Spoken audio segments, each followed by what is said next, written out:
सो good morning everybody, myself Acharya Vishvendra. आज आपसे concept of electric field के बारे में आपसे बात करूँगा। तो इसका कॉमन सा एग्जांपल है, जैसे मान लीजिए दो वायर्स हैं। अगर इन वायर्स के बीच में एक हाई इलेक्ट्रिक फील्ड आप क्रिएट कर पाएँ। हाई इलेक्ट्रिक फील्ड से मेरा मतलब है 3 × 10⁻⁶ वोल्ट पर मीटर का।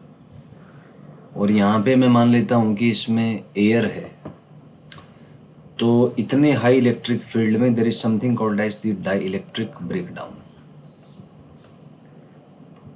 तो इस डाइलेक्ट्रिक ब्रेकडाउन में क्या होता है कि जो एयर मॉलिक्यूल्स हैं, इन मॉलिक्यूल्स के अंदर जो इलेक्ट्रॉन्स हैं, वो इलेक्ट्रॉन्स बॉन्ड तोड़ के बाहर आ जाते हैं, बॉन्ड ब्रेक हो जाता है। और जब इलेक्ट्रॉन्स बॉन्ड तोड़ के बाहर होते हैं, आ जाते हैं, तो उनमें कोलिजन होता है। और क्योंकि नंबर ऑफ इलेक्ट्रॉन्स बहुत ज़्यादा एकदम से बाहर निकलते हैं, तो उस कोलिजन की वजह से आपकी लाइट या स्पार्क प्रोड्यूस होता है, जिसको आप इस डायग्राम में देख सकते हैं। या एक और कॉमन एग्जांपल है लाइटनिंग। जब बारिश होती है, आपने बिजली देखी होगी आकाश में, तो उसका क्या कॉन्सेप्ट है कि दो क्लाउड्स जो हैं, जब आपस में वो रब होते हैं, तो उसकी वजह से चार्जेस इंड्यूस होते हैं। मान लीजिए एक रीजन हाई ऊपर है, एक रीजन नीचे है, तो इंडक्शन की वजह से चार्जेस इंड्यूस होते हैं, और उस चार्जेस की वजह से यहाँ पे इलेक्ट्रिक फील्ड क्रिएट होता है। इलेक्ट्रिक फील्ड को आप ऐसे मान लें कि एनर्जी प्रोवाइडिंग सोर्स है। ये इलेक्ट्रिक फील्ड एयर के अंदर जो इलेक्ट्रॉन्स हैं, उन इलेक्ट्रॉन्स को एनर्जी देता है। एनर्जी की वजह से इलेक्ट्रॉन्स बॉन्ड तोड़ के बाहर आ जाते हैं। आपको पता होगा कि फर्स्ट एटॉमिक स्टेट में अगर है हाइड्रोजन की इलेक्ट्रॉन, तो उसका एनर्जी 13.6 इलेक्ट्रॉन वोल्ट अगर उसको दें, तो बॉन्ड तोड़ के बाहर आ जाएगा। तो इतने हाई इलेक्ट्रिक फील्ड में ये एनर्जी देना संभव है। तो इलेक्ट्रॉन्स बॉन्ड तोड़ के बाहर आ जाएंगे, और एक साथ करोड़ों इलेक्ट्रॉन्स बाहर आ जाएंगे। बाहर आएंगे, वो कोलाइड करेंगे, उस कोलिजन में चिंगारी पैदा होगी, गरज पैदा होगी, और वो हमें सुनाई देती है। तो कुल मिला के कॉन्सेप्ट इलेक्ट्रिक फील्ड का, that it's energy providing source. अगला एग्जांपल आप ले लीजिए, हमारे घरों में जो पावर स्टेशन से पावर आती है, वायर्स के थ्रू आती है, तो उसका मैकेनिज्म क्या है कि पावर स्टेशन से इलेक्ट्रिक फील्ड क्रिएट होता है, ऑल्टरनेटिंग इलेक्ट्रिक फील्ड जिसको कहते हैं, या ऑल्टरनेटिंग ईएमएफ, ऑल्टरनेटिंग वोल्टेज भी आप कह सकते हैं। तो देखा होगा आपने, जो कमर्शियल लाइन है जो एक पावर स्टेशन से घरों तक आती है, वो बहुत हाई वोल्टेज पे होती है। 1 lakh volt, 21 lakh volt, 21,000 volt, इस तरीके से होता है। तो उसका पर्पज़ ये है कि एनर्जी लॉसेस को कम से कम किया जा सके।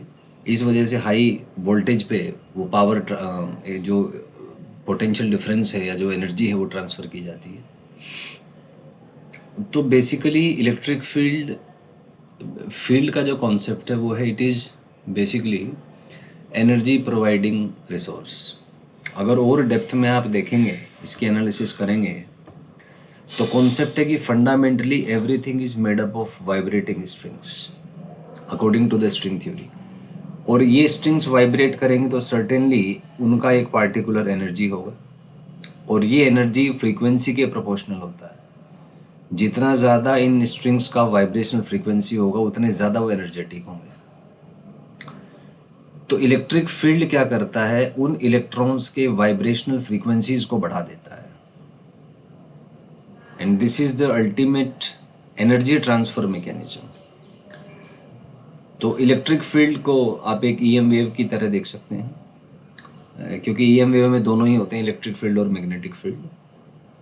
तो इलेक्ट्रिक फील्ड से आप एनर्जी ट्रांसफ़र कर सकते हैं, लेकिन फंडामेंटल कॉन्सेप्ट है कि वो मैकेनिज्म क्या है जिसके थ्रू एनर्जी को एक मेटाफिजिकल एंटिटी से फिजिकल एंटिटी में ट्रांसफ़र किया जा सकता है।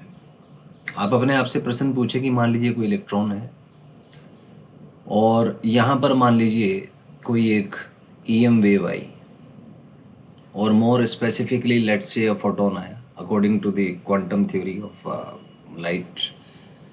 तो ये फोटोन जो कि मेटाफिजिकल एंटिटी है, इसको आप फिजिकलिटी से प्रूव नहीं कर सकते।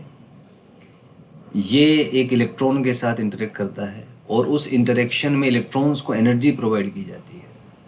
So the actual mechanism is कि इलेक्ट्रॉन्स भी फंडामेंटली स्ट्रिंग से मिलकर बना है, वाइब्रेटिंग स्ट्रिंग, जो कि अंतिम सत्य है किसी भी भौतिक तत्व का। तो अल्टीमेटली इस ट्रांसफ़र मैकेनिज़्म में ये फ्रीक्वेंसी चेंज हो जाता है। सो अल्टीमेटली एनर्जी ट्रांसफ़र का basic mechanism change in frequency हुआ। यदि आप किसी तरीके से फ्रीक्वेंसी को चेंज कर दें तो अपने आप उस सिस्टम का एनर्जी ट्रांसफ़र हो जाएगा। आप इसको एक मेटाफिज़िकल एक एक्सपेरिमेंटल फ़िलॉसफिकल एक्सपेरिमेंट से समझें। आपने अनुभव किया होगा कि कुछ लोग जो आपके संपर्क में हैं, उनसे बात करके आपकी वाइब्रेशंस का लेवल बढ़ जाता है, आपका फ्रीक्वेंसी बढ़ जाता है। आपको आपके थॉट्स स्टेबल हो जाते हैं, आपको अंदर से स्टेबिलिटी फ़ील होती है, आप में जोश, जुनून और एक पॉजिटिव वाइब्रेशन आप में आता है। तो it is one of the impact. तो यदि ऐसे व्यक्तित्व का कोई व्यक्ति है तो उसका मतलब उनका जो वाइब्रेशनल लेवल है वो बहुत हाई है, और उस वाइब्रेशनल लेवल से आपके जो स्ट्रिंग्स हैं उसका फ्रीक्वेंसी भी बढ़ गया है, तो आपको चेतना के उच्च आयाम अनुभव होंगे। क्योंकि ये नेगेटिव और पॉजिटिव फीलिंग कुछ नहीं है, केवल फ्रीक्वेंसीज़ का खेल है। जब फ्रीक्वेंसी लो होती है तो हमें लो थॉट्स आते हैं, नेगेटिव थॉट्स आते हैं, एंजाइटी, डिप्रेशन, एंगर, इम्पेशंस। और जब हमारा फ्रीक्वेंसी ज़्यादा होता है तो इसका उल्टा। लेकिन जो सबसे हाईएस्ट फ्रीक्वेंसी है उसमें थॉट ही नहीं आता, that is a thoughtless state of mind, जिसको साक्षी भाव कहा गया है। और उसी स्टेट ऑफ माइंड में जाके आप चीज़ों को प्रत्यक्ष देख सकते हैं। ज्ञाता, ज्ञान और ज्ञेय तीनों एक हो जाते हैं। आपके भीतर कोई संशय नहीं रहता, कोई किंतु परंतु नहीं रहता, कोई प्रश्न नहीं रहता। आप सीधा सत्य को जान सकते हैं। अपने अनुभव के स्तर पर तो जान ही सकते हैं। तो अल्टीमेटली जो इलेक्ट्रिक फील्ड का कॉन्सेप्ट है वो है कि इट्स एनर्जी ट्रांसफ़र मैकेनिज़्म। और आप ऐसे मान लीजिए कि इलेक्ट्रिक फील्ड ओरिजिनेट कहाँ से होता है, तो इसका उत्तर है कि पूरा ब्रह्मांड स्पेस टाइम कर्व के अंदर है, और उस स्पेस टाइम कर्व के जो फंडामेंटल कॉन्स्टिट्यूएंट है वो होते हैं क्वांटम फील्ड्स। कोई भी फील्ड हो, ultimately it is related to the quantum fields. वो चाहे ग्रेविटेशन फील्ड हो, इलेक्ट्रिक फील्ड हो, मैग्नेटिक फील्ड हो, इलेक्ट्रोमैग्नेटिक फील्ड हो, think of any sort of field, fundamentally it is because of the quantum fields. तो ये जो एनर्जी ट्रांसफ़र है वो उन क्वांटम फील्ड्स से होता है। इसको फिलोसफिकल लैंग्वेज में परब्रह्म कहा गया है, वही एनर्जी का मूल स्रोत है। और उन्हीं में वाइब्रेशंस होते हैं, स्पंदन उत्पन्न होते हैं क्वांटम फील्ड्स में, और क्वांटम फील्ड्स के स्पंदन ही पूरे ब्रह्मांड को क्रिएट करते हैं। तो अल्टीमेटली जो इलेक्ट्रिक फील्ड है वो क्वांटम फील्ड का ही एक पार्ट है। आप ऐसे कल्पना करें कि पूरा यूनिवर्स एक अदृश्य चादर में उलझा हुआ है, घिरा हुआ है, जिसको क्वांटम फील्ड कहते हैं। हर चीज़ उसके अंदर है, और उस क्वांटम फील्ड से एनर्जी लेने का एक मैकेनिज्म है, एक प्रोसेस है। जैसे मान लीजिए कोई एक चादर का उदाहरण ले लीजिए। एक चादर है और उस चादर को आपने चार कोनों से पकड़ा हुआ है, और उस चादर पे अगर एक चूहे को कूदा दें तो चूहे के कूदने से जो व्यवधान उत्पन्न हुआ, जो उससे डिस्टर्बेंस क्रिएट हुआ, ये डिस्टर्बेंस पूरे चादर के ऊपर आप फील कर सकते हैं। In the very same way कोई भी चार्ज अगर स्पेस में रखा है तो वो अपने आसपास के स्पेस टाइम कर्व को बेंड कर देता है। उसमें एक वाइब्रेशन उत्पन्न होता है, जिस वाइब्रेशन को दूसरा चार्ज अनुभव कर सकता है। ये जो कॉन्सेप्ट है इलेक्ट्रिक फील्ड का, ये माइकल फैराडे ने दिया था to explain force at a distance. ऐसे देखें कि दो चार्जेस हैं Q1 Q2, आपने फॉर्मूला पढ़ा होगा, फोर्स लगता है Q1 Q2/r²। लेकिन क्वेश्चन है ये फोर्स लगा कैसे? Q1 और Q2 संपर्क में नहीं है, they are not in contact. So what is the actual mechanism that transfers force from Q1 to Q2? So it is the electric field which connects both of them, which is fundamentally related to the quantum fields. तो ultimately electric field का जो fundamental basis है वो quantum field ही है। जब quantum fields में fluctuation होता है, उस फ्लक्चुएशन को पूरे उसके आसपास के जो चार्जेस हैं वो पूरे उसमें फील हो जाता है, और इससे एनर्जी और मोमेंटम को ट्रांसफ़र किया जा सकता है। बाद में पता लगा कॉन्सेप्ट का कि जो इलेक्ट्रोमैग्नेटिक फील्ड्स हैं वो दोनों एक ही हैं। इलेक्ट्रिक फील्ड से मैग्नेटिक फील्ड पैदा हो सकता है, मैग्नेटिक फील्ड से इलेक्ट्रिक फील्ड, और जब ये दोनों म्यूचुअली परपेंडिकुलर होते हैं और इनका एक सर्टेन रेशियो है, तो उससे आप एक EM वेव क्रिएट कर सकते हैं, जिससे आप स्पेस में जहाँ चाहें पूरे स्पेस में आप इन्फॉर्मेशन को ट्रांसफ़र कर सकते हैं।